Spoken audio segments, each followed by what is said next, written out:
Hey guys, welcome back to the farm. I'm Andrea Bushre, the farm director, and as you can see behind me, we are at our mobile chicken coop.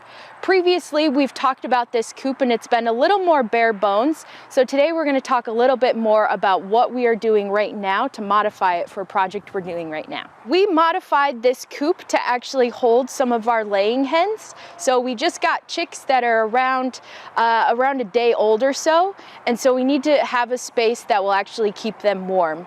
So by doing that, we are putting on this tarp here. It is white on the outside so that it can actually reflect some of the heat from the sun, but it's also sealing in that heat on the inside of this coop.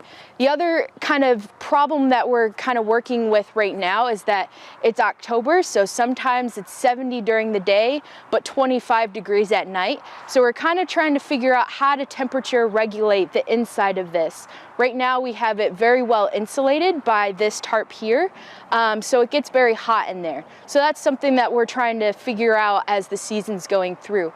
In November, this will be a lot cooler, and this tarp will actually keep it a perfect temperature throughout the day. But right now we have so many highs and lows, it's creating a little bit of a complexity issue. In here, we actually added a floor to this coop.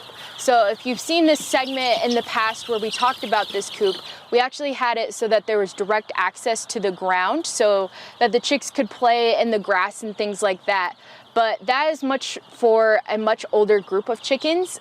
These are about a day old when they're in here, so we want something that has fresh bedding like shavings that we have here. So we added a floor to put down shavings so that we protect these chicks and so that they don't actually escape from the coop.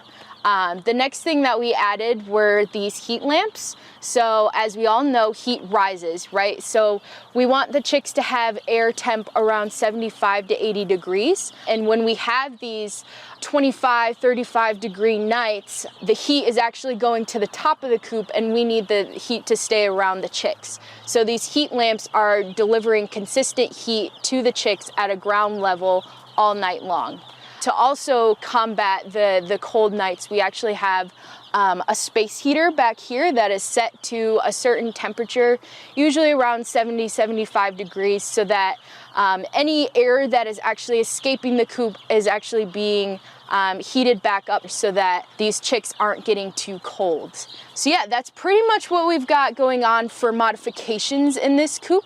Check us back next week to talk more about the chicks and what else we're doing on NanBop Farm.